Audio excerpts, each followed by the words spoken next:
Good morning all of you. ఈరోజు consignment గురించి మాట్లాడదాము. కన్సైన్మెంట్ అంటే వస్తువులు లేదా సరుకుల పైన మనకున్నటువంటి యాజమాన్యపు హక్కు, ఓనర్షిప్ అనేది ఎక్స్చేంజ్ అవ్వకుండా, వేరొకరికి బదిలీ కాకుండా మనమున్నటువంటి ప్లేస్ నుంచి, ప్రాంతం నుంచి వేరొక ప్రాంతంలో ఏజెంట్, ప్రతినిధి ద్వారా మన సరుకులను అమ్మించుకోవడానికి పంపించేటటువంటి సరుకులు, ఆ విధానాన్ని కన్సైన్మెంట్ అంటారు. ఉదాహరణకి మనము శ్రీకాళహస్తిలో ఒక బ్రాంచ్ పెట్టుకోవడం, ఒకే షాప్ ఉంది మనకు. ఇక్కడ మనము రెగ్యులర్గా గూడ్స్ని సేల్ చేస్తూ మంత్లీ ఒక 40,000 సంపాదిస్తున్నాం అనుకుందాం. ఇప్పుడు మన ఆలోచన ఏంటంటే తిరుపతిలో కూడా మన గూడ్స్ని సేల్ చేయాలి, మన సరుకులు అమ్మాలి అని అనుకుంటున్నాం. అలా జరగాలంటే 2 మార్గాలు ఉన్నాయి. ఒకటి, అక్కడ కూడా ఒక బిల్డింగ్ని రెంట్కి తీసుకొని మన స్టాక్ని అక్కడికి తీసుకువెళ్ళి అక్కడ ఎవరినైనా ఒక పర్సన్ని ఎంప్లాయీగా అపాయింట్ చేసుకొని ఆ పర్సన్కి శాలరీస్ అని, ఆ రూమ్కి రెంట్ అని, ఎలక్ట్రిసిటీ ఛార్జెస్ అని, అలాగే బుక్స్ ఆఫ్ అకౌంట్స్ మెయింటైన్ చేయడానికి, ఇట్లా రకరకాల different types of operating expenditure అనేది మనము బేర్ చేయాల్సి ఉంటుంది. అది ఒక మార్గం. ఇంకో మార్గం ఏంటంటే మన అవసరం లేకుండానే బిల్డింగ్కి కానీ, రెంట్కి కానీ, ఎలక్ట్రిసిటీ కానీ, ఇట్లాంటి ఆపరేషనల్ ఎక్స్పెండిచర్ లేకుండా ఆల్రెడీ తిరుపతిలో వేరే బిజినెస్ చేస్తున్న లేదా ఖాళీగా ఉన్న వ్యక్తిని ఏజెంట్గా మనం అపాయింట్ చేసుకొని తన సరుకులతో పాటుగా మన సరుకులను కూడా అమ్మి పెట్టేటట్లు కమిషన్ బేస్డ్ పైన తనతో ఒప్పందాన్ని కుదుర్చుకోవచ్చు. ఇది రెండో మార్గం. ఇలా కమిషన్ పైన ఏజెంట్ ద్వారా మనమున్న ప్రాంతం నుంచి ఏజెంట్ ఉన్న ప్రాంతంలో మన సరుకుల్ని అమ్మించుకోవడానికి వచ్చినటువంటి మార్గమే కన్సైన్మెంటు. అయితే ఈ కన్సైన్మెంట్ ఏదైతే ఉందో, ఈ కన్సైన్మెంట్ పైన బిజినెస్ని రన్ చేసేటప్పుడు 2 పార్టీస్ ఉంటారు. ఒకరేమో మనము, అంటే గూడ్స్ని సెండ్ చేసేవాళ్ళం, కన్సైనర్. ఇంకొక పర్సన్ ఉన్నారనుకున్నాం కదా వేరే ప్లేస్లో, మన ఏజెంట్, అతన్నేమో కన్సైనీ అని పిలుస్తారు. అయితే మరి కన్సైన్మెంట్ ఎవరు అంటే, కన్సైన్మెంట్ అనేది సంస్థ, ఆర్గనైజేషన్. కన్సైన్మెంట్ ద్వారా మనము కన్సైన్మెంట్ తరపున కన్సైనర్గా బాధ్యతలు నిర్వహిస్తూ ఉంటాం. అంటే ఎవరెవరు ఉన్నారు ఇక్కడ? కన్సైన్మెంట్ అనేది సంస్థ అయితే, సంస్థ వేరు మనం వేరు అని భావించాలి. కాబట్టి కన్సైన్మెంట్ని ఒక సంస్థగాను, మనల్ని కన్సైనర్గాను, మన ఏజెంట్ని కన్సైనీగాను భావించాలి. అలాంటప్పుడు ఈ కన్సైన్మెంటు బిజినెస్ చేసేటప్పుడు మనం ప్రిపేర్ చేసే అకౌంట్స్లో ముందుగా జర్నల్ ఎంట్రీస్ని అబ్జర్వ్ చేయాలి. కన్సైనరు బుక్స్లో ఎలాంటి ఎంట్రీస్ ఎంటర్ చేస్తాడు, కన్సైనీ ఎలాంటి ఎంట్రీస్ని ఎంటర్ చేస్తాడు అనేది సెపరేట్గా చూడాలి. ఇప్పుడు మనం కన్సైనరు, వేరే ప్లేస్లో ఉన్న వ్యక్తి, తిరుపతిలో ఉన్న వ్యక్తి ఎగ్జాంపుల్కి కన్సైనీ అనుకుందాం. ఇప్పుడు శ్రీకాళహస్తిలో ఉన్నటువంటి కన్సైనర్ అనే మనము తిరుపతిలో ఉన్నటువంటి మన ఏజెంట్ కన్సైనీకి గూడ్స్ని సెండ్ చేయడం నుంచి ఈ కన్సైన్మెంట్ అనేది స్టార్ట్ అవుతుంది. కాబట్టి ఒక్కొక్క ట్రాన్సాక్షన్కి ఒక్కొక్క ఎంట్రీ వేయాలి. ఈ కన్సైన్మెంట్ బిజినెస్లో ముందు చేసే పని ఏంటంటే ఆన్ సెండింగ్ గూడ్స్, సరుకులను పంపించడము. సరుకులైతే పంపిస్తున్నామే కానీ దానిపైన ఓనర్షిప్ అనేది మనకే ఉంటుంది, అంటే కన్సైన్మెంట్కే ఉంటుంది. కన్సైనీ దగ్గరికి సరుకులు పోతున్నాయి కానీ ఆ సరుకుల పైన హక్కు కన్సైనీకి ఉండదు. సరుకులను అమ్మి పెట్టమని మాత్రమే మనము గూడ్స్ని సెండ్ చేస్తున్నాం కానీ సేల్ చేయడం లేదు. సెంట్ అంటే పంపడం, సరుకులు వెళ్తాయి, ఓనర్షిప్ ట్రాన్స్ఫర్ కాదు. సేల్స్ అంటే సరుకులు వెళ్ళిపోతాయి, విత్ ఇమీడియట్ ఎఫెక్టు ఓనర్షిప్ కూడా ట్రాన్స్ఫర్ అయిపోతుంది.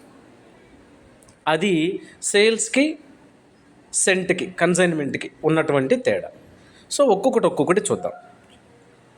ఫస్ట్ వన్ ఏమనుకుంటున్నాము, గూడ్స్ని పంపినందుకు మనం ఎంట్రీ రాసుకోవాలి, ఆన్ సెండింగ్ గూడ్స్. గూడ్స్ అనేటటువంటిది మనకు అసెట్ కదా. ఎప్పుడైతే గూడ్స్ని మనం కన్సైనీకి పంపిస్తున్నామో ఆ గూడ్స్ మన దగ్గర నుంచి వెళ్ళిపోతున్నాయి కాబట్టి credit what goes out, debit what comes in అనే రూల్ ఉంది కదా మనకి రియల్ అకౌంట్ ప్రకారము. ఆస్తి వస్తే డెబిట్, ఆస్తి పోతే క్రెడిట్ అనుకుంటున్నాం కదా.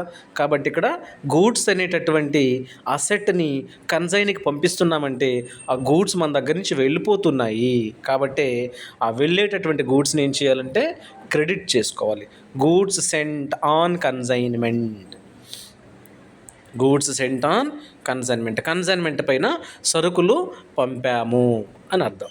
మరి డెబిట్ ఆస్పెక్ట్ ఏం రావాలంటే సరుకులు అయితే వెళ్ళాయే కానీ స్టిల్ దానికి సంబంధించిన ఓనర్షిప్ రైట్స్ అంతా కూడా కన్సైన్మెంట్కే ఉంది. Consignment account debtor to goods sent on consignment account అని మనం ఎంట్రీ రాసుకోవాల్సి ఉంటుంది. కన్సైన్మెంట్ ఖాతా డెటార్ టు కన్సైన్మెంట్పై పంపిన సరుకు ఖాతా అని మనము ఎంట్రీ రాసుకోవాలి. ఇదే ఫస్ట్ ఎంట్రీ, ఫస్ట్ ట్రాన్సాక్షన్. సరుకులను కన్సైన్మెంట్ పైన పంపడం అనేటటువంటిది ఫస్ట్ మనం చేసే ట్రాన్సాక్షన్. దీంతో కన్సైన్మెంట్ బిజినెస్ స్టార్ట్ అవుతుంది. అయితే ఎప్పుడైతే కన్సైన్మెంట్ పైన మనము సరుకుల్ని పంపిస్తున్నామో ఆ సందర్భంలో కొన్ని ఖర్చులు చేయాల్సి ఉంటుంది. కాబట్టి ఆ ఖర్చుల కోసం మనము ఎంట్రీ రాసుకోవాలి. ఇప్పుడు కన్సైనర్ ఒకే దగ్గర ఉంటారు. కన్సైన్మెంట్ అంటే బిజినెస్ తరపున పనిచేస్తున్నటువంటి ఓనర్ కన్సైనర్.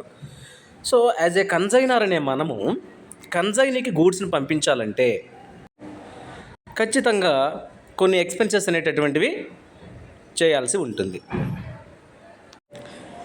ఏంటి ఆ ఎక్స్పెన్సెస్ అంటే గూడ్స్ని ప్యాక్ చేయడం కానీ, ఆ గూడ్స్ని ట్రాన్స్పోర్టేషన్ కోసం పెట్టుకున్న వెహికల్కి లోడింగ్ చేయడం కానీ, ఇలాంటి వాటి కోసం కొంత మనం ఖర్చులు చేయాల్సి ఉంటుంది. కాబట్టి దానికోసం కూడా మనం ఒక ఎంట్రీ వేసుకోవాలి. ఎలా ఆలోచన చేసి ఎంట్రీ వేయాలంటే కన్సైనర్ అనే మనము ఖర్చులు పెడుతున్నాము అంటే మన దగ్గర నుంచి క్యాష్ పోతుంది కదా. కాబట్టి టు క్యాష్ అకౌంట్. క్యాష్ అనేది మనకు అసెట్ కాబట్టి what is the nature of cash అని మనకు ఐడియా ఉంది కదా. So nature of cash is an asset. Assets are related to real account. When we are going to record the assets, then we need to follow the real account principle. What is the rule of real account principle here? Debit what comes in, credit what goes out. When we are spending some amount of money on expenses for sending goods, definitely cash will goes out from the business. కాబట్టి ఎప్పుడైతే cash అనేది మన దగ్గర నుంచి పోతుందో ఆ వెళ్ళేటటువంటి ఆస్తిని క్రెడిట్ చేసుకోవాలి, టు క్యాష్ అకౌంట్. ఇప్పుడు మన జేబులో నుంచి ఒక 1000, 1200, 1500 ఎంతో సమ్ అమౌంట్ ఆఫ్ క్యాష్ని ఖర్చు పెట్టేసాం, క్యాష్ వెళ్ళింది. మరి క్యాష్ కన్సైనర్ అనే మనం కదా పెట్టాము. ఈ క్యాష్ని మనం పెట్టిన 1000, 1500 మరి ఎలా కలెక్ట్ చేసుకుంటాము, ఎవరి దగ్గర తీసుకుంటామంటే బిజినెస్ దగ్గర తీసుకుంటాం. కాబట్టి ఇప్పుడు మనం పెట్టినటువంటి ఎక్స్పెన్సెస్ కోసం పెట్టిన క్యాష్ ఏదైతే పోయిందో ఆ క్యాష్ని బిజినెస్ కన్సైన్మెంట్ నుంచి తీసుకునేంత వరకు ఆ కన్సైన్మెంట్ అనే బిజినెస్ మనకు అప్పున్నట్లుగా భావించి డెటార్గా భావించి కన్సైన్మెంట్ని డెబిట్ చేసుకుంటాము. Consignment account debtor to cash account. Consignment ఖాతా డెటార్ టు నగదు ఖాతా అని ఎంట్రీ రాసుకుంటాము. ఇకపోతే for advance received from the consignee. ఎప్పుడైతే మనము ఏజెంట్కి కన్సైనీకి గూడ్స్ని కన్సైన్మెంట్ పైన పంపుతున్నామో ఆ సందర్భంలో అడ్వాన్స్ తీసుకునేటటువంటి సందర్భాలు కూడా ఎదురవుతూ ఉంటాయి. కొన్ని సందర్భాల్లో అడ్వాన్స్ తీసుకుంటారు, కొన్ని సందర్భాల్లో అడ్వాన్స్ తీసుకోరు. అయితే అడ్వాన్స్ కానీ తీసుకున్నట్లయితే దానికి ఎంట్రీ ఎలా రాసుకోవాలంటే, ఎప్పుడైతే కన్సైనీ నుంచి మనకు అడ్వాన్స్ అనేది వస్తుందో ఎయిదర్ క్యాష్ రూపంలో కావచ్చు, లేదా చెక్ రూపంలో కావచ్చు, లేకపోతే బిల్ రూపంలో కావచ్చు, ఏదో ఒక రకంగా క్యాష్ కానీ చెక్ కానీ బిల్లు కానీ అతను మనకు అడ్వాన్స్గా ఇవ్వడానికి అవకాశం ఉంటుంది. ఎప్పుడైతే ఆ cash or bank or bill మనకు వస్తూ ఉందో అవి అసెట్స్ కాబట్టి వాటిని ఏం చేయాలంటే మనము డెబిట్ చేసుకోవాలి. ఆ క్యాష్ ఆర్ బ్యాంక్ అనేది అడ్వాన్స్గా మనకి ఇస్తున్నటువంటి వ్యక్తి కన్సైనీ.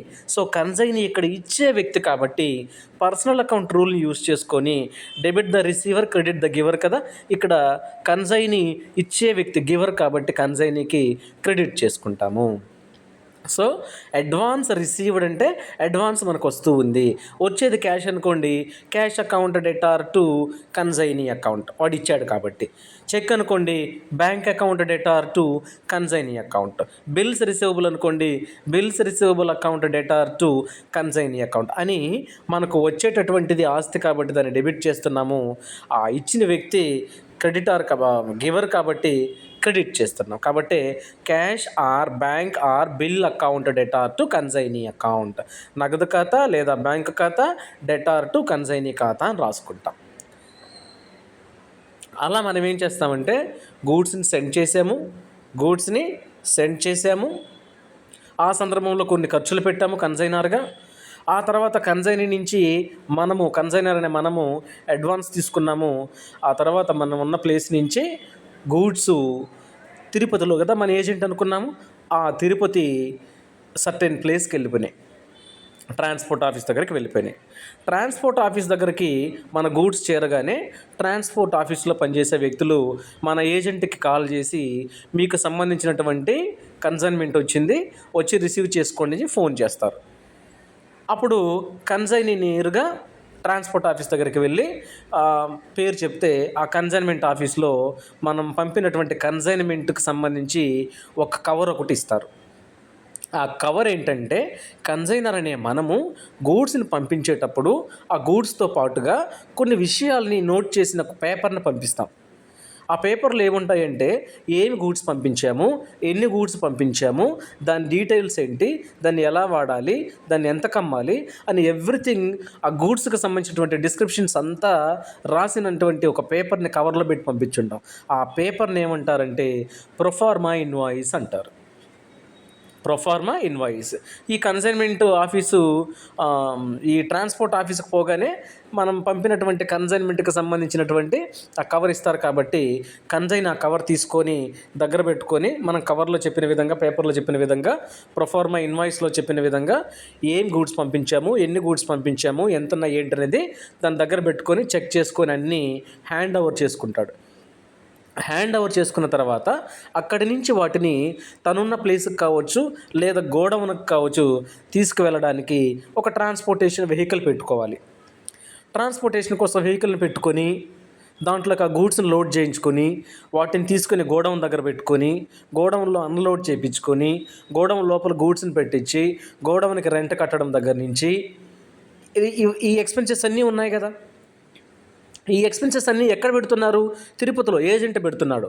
ఆ సమయంలో అక్కడ మనం ఉండి ఆ ఖర్చులన్నీ పెట్టడానికి అవకాశం లేదు కాబట్టి ఏం చేస్తామంటే అవసరమైన ఖర్చులు ఏవైతే ఉన్నాయో వాటిని కన్సైనీనే భరించమని చెప్తాం. కన్సైనీగా ఏజెంట్గా ఏమేం ఖర్చులు అవుతున్నాయో నీకు ఆ ఖర్చులన్నీ నువ్వే చూసుకో, ఆ అమౌంట్ ఎంతైతే అవుతుందో ఖర్చులకి ఆ అమౌంట్ని యాజ్ ఏ కన్సైనర్ నేను నీకు తర్వాత ఇచ్చేస్తాను అని చెప్పి మాట్లాడుకుంటాం. కాబట్టి ఈ ఫోర్త్ ఎంట్రీ దేనికి రాస్తామంటే మన తరపున కన్సైనీ చేస్తున్న ఖర్చులకు, మన తరపున కదా కన్సైనీ ఖర్చులు పెడుతున్నాడు. అంటే ఇప్పుడు కన్సైనీ అక్కడ ఒక 2,000 రూపాయలు ఖర్చు పెట్టేసినాడు అనుకో, ఆ 2,000 రూపాయలు మనము ఎప్పటికైనా కన్సైనీకి ఇవ్వాల్సిందే కదా. ఆ కన్సైనీకి ఆ 2,000 ఇచ్చేంత వరకు కన్సైనీకి మనం అప్పున్నట్టు కదా. కన్సైనీకి మనం అప్పున్నామంటే అతను మనకేమవుతాడు? అప్పు ఇచ్చిన వ్యక్తి. క్రెడిటార్ అవుతాడు కదా. క్రెడిటార్ నేచర్ ఏంటి? లైబిలిటీ కదా. లైబిలిటీస్ ఏ బ్యాలెన్స్ చూపెట్టాలి? క్రెడిట్ బ్యాలెన్స్ కదా. కాబట్టి టు కన్సైనీ అకౌంట్ అని క్రెడిట్లో రాసుకున్నాం. వాడికి మనం అప్పున్నాము 2,000 అని. ఎందుకు అప్పున్నామంటే వాడు ఖర్చులు పెట్టాడు కాబట్టి. ఇప్పుడు మనం కన్సైనీకి అప్పున్నాము 2,000. ఆ 2,000 ఎక్కడి నుంచి తీసుకుపోయి ఇస్తాం మనము?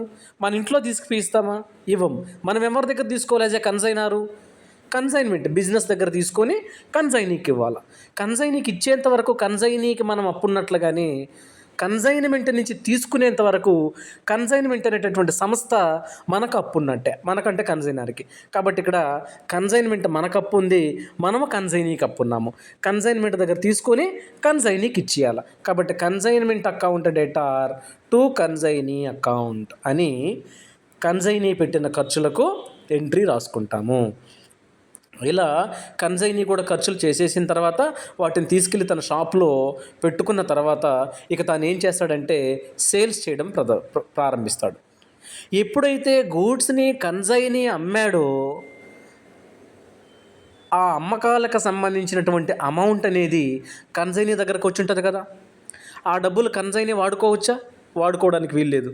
ఆ డబ్బులు ఎవరికి పంపించాలి? కన్సైనర్ అనే మనకు పంపించాలి. అవునా?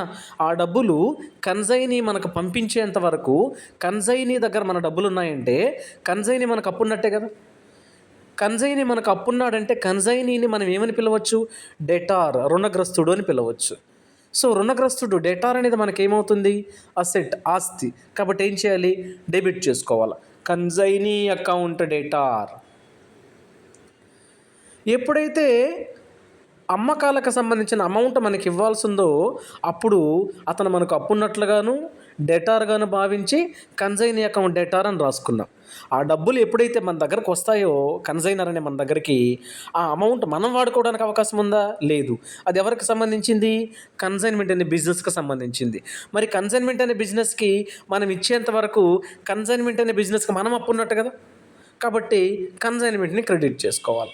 కాబట్టి ఇక్కడ ఎంట్రీ ఏం రాసుకుంటామంటే consignee account debtor, consignee account debtor to consignment account. అమ్మిన అమౌంట్ ఇవ్వాలి కాబట్టి కన్సైనీ డెబిట్లో ఉన్నాడు. ఆ డబ్బులు మనం కన్సైన్మెంట్కి ఇవ్వాలి కాబట్టి కన్సైన్మెంట్ని క్రెడిట్ చేసుకుంటున్నాం. కాబట్టి consignee account debtor to consignment account అని రాసుకుంటాం. ఎప్పుడైతే గూడ్స్ని సేల్ చేసినాడో వెంటనే మనకేం గుర్తు రావాలంటే కమిషన్ గుర్తు రావాలి. ఏ కమిషను? కమిషన్ పే చేస్తాము, గూడ్స్ని సేల్ చేసి పెట్టు అని కదా మనం ఏజెంట్తో మాట్లాడుకున్నాం కన్సైనీతో. కాబట్టి వాడు గూడ్స్ని సేల్ చేసిన తర్వాత మనం ఏం చేయాల్సి ఉంది? కమిషన్ ఇవ్వాల్సి ఉంది. విత్ ఇమీడియట్ ఎఫెక్ట్ కమిషన్ ఇవ్వలేం కదా ఇక్కడి నుంచి. అందుకని ఏం చేస్తామంటే వాడికి కమిషన్ ఇవ్వాలి అనేటటువంటి విషయాన్ని ఒక ఎంట్రీ వేసుకోవాలి. కమిషను మనము కన్సైనీకి ఇవ్వాలి అంటే ఇచ్చేంత వరకు కన్సైనీకి మనం అప్పున్నట్టే కదా. మనం వాడికి అప్పున్నామంటే వాడిని ఎలా చూడొచ్చు? మనం క్రెడిటార్గా చూడొచ్చు. క్రెడిటార్గా అంటే క్రెడిట్ చేసుకోవాలి కదా. కన్సైనీ అకౌంట్ క్రెడిట్లో రాసుకున్నాం. To consignee account. వాడికి కమిషన్ ఇవ్వాల్సింది కాబట్టి ఆ కమిషన్ ఎవరి దగ్గర నుంచి తీసుకొచ్చి ఇవ్వాలి? మనము కన్సైన్మెంట్ దగ్గర నుంచి కదా తీసుకురావాలి. బిజినెస్ నుంచి కన్సైన్మెంట్ నుంచి తీసుకొని కన్సైనీకి ఇవ్వాలి. Consignment account debtor to consignee account అని కమిషన్కి ఎంట్రీ రాసుకుంటాము. అలాగే ఇప్పుడు ఒకవేళ కన్సైనీ అప్పు పైన సరుకులను కానీ అమ్ముంటే దానికి సంబంధించినటువంటి మనకు రావాల్సి ఉంటుంది కదా అమౌంట్, అది రాకపోతే దాన్ని బ్యాడ్ డెట్స్ అని పిలుస్తాం. రాని బాకీలు. ఆ రాని బాకీలకి మనం ఎంట్రీ ఎలా వేసుకుంటామంటే consignment account debtor to consignee account. ఇప్పుడు ఏంటంటే ఏ సందర్భంలో చెప్తున్నానంటే ఎంట్రీ మనము బ్యాడ్ డెట్స్ని భరించాలి అని కన్సైనీకి చెప్పినట్లయితే వాడికి మనము ఎక్స్ట్రా కమిషన్ ఇవ్వాల్సి ఉంటుంది. ఆ ఎక్స్ట్రా కమిషన్ని డెల్ క్రెడిటర్ కమిషన్ అని పిలుస్తాం. ఆ డెల్ క్రెడిటర్ కమిషన్ ఎప్పుడైతే మనం మామూలుగా ఇచ్చే కమిషన్తో పాటు, జనరల్ కమిషన్తో పాటు ఎక్స్ట్రాగా అడిషనల్గా ఇస్తున్న కమిషన్ని డెల్ క్రెడిటర్ కమిషన్ అంటాం. ఈ డెల్ క్రెడిటర్ కమిషన్ ఎందుకు ఇస్తామంటే, ఒకవేళ కన్సైనీ అనే వ్యక్తి మన ఏజెంటు సరుకుల్ని క్రెడిట్ పైన అమ్మినప్పుడు తద్వారా రావాల్సిన అమౌంట్ రాకపోతే ఆ రానటువంటి బాకీ ఏదైతే ఉందో బ్యాడ్ డెట్స్, దానికి పూర్తి బాధ్యత అతనే వహించాలి. అందుకోసం మనం డెల్ క్రెడిటర్ కమిషన్ ఇస్తాం. ఆ సందర్భంలో ఎంట్రీ ఏం రాసుకుంటామంటే, కన్సైనీ దగ్గర నుంచి కన్సైన్మెంటు డెల్ క్రెడిటర్ కమిషన్ చెల్లిస్తే ఒకలాగా రాస్తుంది, చెల్లించకపోతే ఒకలాగా రాస్తుంది. ఈ బ్యాడ్ డెట్స్కి సంబంధించి నెక్స్ట్ క్లాస్లో కొంచెం డెల్ క్రెడిటర్ కమిషన్ ఉన్నప్పుడు కన్సైనర్ ఎలా రాసుకుంటాడు, కన్సైనీ ఎలా రాసుకుంటాడు, డెల్ క్రెడిటర్ కమిషన్ లేకపోతే కన్సైనర్ ఎలా రాస్తాడో చూద్దాం. ఓకేనా? ఇప్పుడు ఈ బ్యాడ్ డెట్స్కి ఎంట్రీ ఏం రాసుకుంటామంటే, consignment account debtor to consignee account. అంటే వాడికి మనము బ్యాడ్ డెట్స్ భరించాలని చెప్పన్నాం కదా, కాబట్టి మనం ఏమి ఇవ్వాలి, వాడికి డెల్ క్రెడిటర్ కమిషన్ ఇవ్వాలి కదా. ఇచ్చేంత వరకు కన్సైనీకి మనం అప్పున్నట్టే. మనం వాడికి అప్పున్నామంటే వాడిని మనం ఏమని పిలుస్తాం, క్రెడిటార్ అని పిలుస్తాం. కాబట్టి కన్సైనీని క్రెడిట్ చేసుకున్నాం. ఆ కమిషన్ ఎక్కడి నుంచి తీసుకొచ్చి ఇవ్వాలి, బిజినెస్ నుంచే. అంటే కన్సైన్మెంట్ నుంచి తెచ్చి కన్సైనీకి ఇవ్వాలి. కాబట్టి ఇంతకుముందు ఎంట్రీ లాగానే consignment account debtor to consignee account అని రాసుకుంటాము.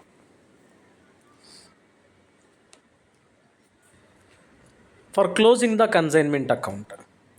ఇట్లా ఇక్కడ వరకు వేసిన ఎంట్రీస్ని బేస్ చేసుకొని మనం ఏం చేయాలంటే కన్సైన్మెంట్ అకౌంట్ని ప్రిపేర్ చేస్తాం. టీ షేప్లో ఫార్మాట్ రెడీ చేసుకొని, టీ షేప్లో ఇలా ఫార్మాట్ రెడీ చేసుకొని డిఆర్ సిఆర్ అని పెట్టి ఇక్కడ కన్సైన్మెంట్ అకౌంట్ అని రాసి ఈ ఎంట్రీస్ని బేస్ చేసుకొని డెబిట్లో వచ్చేటివి, క్రెడిట్లో వచ్చేటివి ఏమున్నాయో చూసుకొని టోటల్స్, క్రెడిట్ టోటల్లో నుంచి డెబిట్ టోటల్ తీసేస్తే డెబిట్ వైపున మనకు తక్కువ వచ్చిందనుకోండి, that is called profit.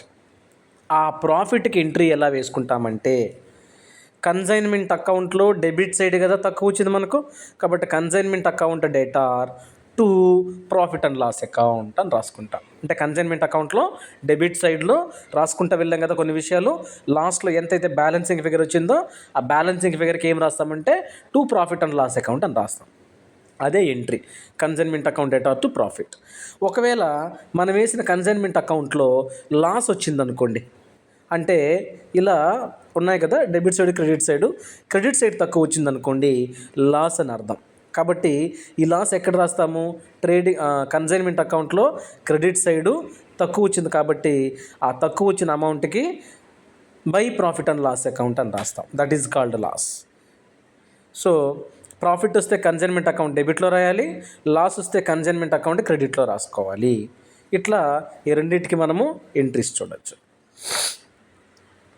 Next for the final settlement. ఇక సెటిల్మెంట్ రావాలి కదా, కన్సైనీ దగ్గర మన అమౌంట్ ఉంది కదా, దానికి సంబంధించి కానీ అన్ని డీటెయిల్స్ చెక్ చేసుకొని ఫైనల్గా సెటిల్మెంట్ చేసుకోవాలి. ఎలా సెటిల్మెంట్ చేసుకోవాలి, వాడు ఇవ్వాల్సిన అమౌంట్ మనకి ఇచ్చేస్తే సెటిల్ అయిపోయినట్టే. ఇవ్వాల్సిన అమౌంట్ ఇచ్చేస్తున్నాడు సెటిల్మెంట్లో. ఏ రూపంలో, either in the form of cash or cheque or bill, whatever. ఇప్పుడు క్యాష్ ఇస్తున్నాడు అనుకుందాము, క్యాష్ వాడు ఇస్తున్నాడంటే ఫుల్ సెటిల్మెంట్ కోసము, ఫైనల్ సెటిల్మెంట్గా ఆ క్యాష్ మనకు వస్తుంది కాబట్టి క్యాష్ని డెబిట్ చేస్తాం. Cash account debtor. ఆ క్యాష్ ఎవరిస్తున్నారు మనకు, కన్సైనీ, గివర్ కదా, టు కన్సైనీ అకౌంట్ అని రాసుకుంటాం. Cash account debtor, bank account debtor, లేదా bills receivable account debtor to consignee account, ఏదైనా ఒకటే రాస్తాం. Cash account debtor to consignee account అని కానీ, bank account debtor to consignee account కానీ, bills receivable account debtor to consignee account కానీ, ఏదైనా ఒకటే రాస్తాం. క్యాష్ వస్తే క్యాష్ని, చెక్ వస్తే బ్యాంక్ అని, బిల్ వస్తే బిల్స్ రిసీవబుల్ అని రాస్తాం. ఇలా ఫైనల్ సెటిల్మెంట్కి ఎంట్రీ వేసుకుంటాం. ఆ తర్వాత గూడ్స్ సెంట్ ఆన్ కన్సైన్మెంట్ అకౌంట్ని క్లోజ్ చేయాలి. Consignment account debtor to goods sent on consignment account అని మనం ఫస్ట్ ఎంట్రీ రాస్తున్నాం కదా, ఆ ఎంట్రీని బేస్ చేసుకొని అకౌంట్ని క్లోజ్ చేస్తాము.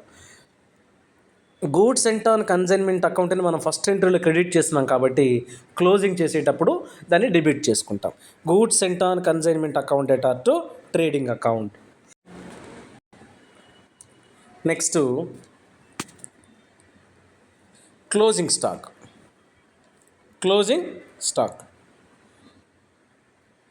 ఈ క్లోజింగ్ స్టాక్ ఎలా ఉంటుందంటే,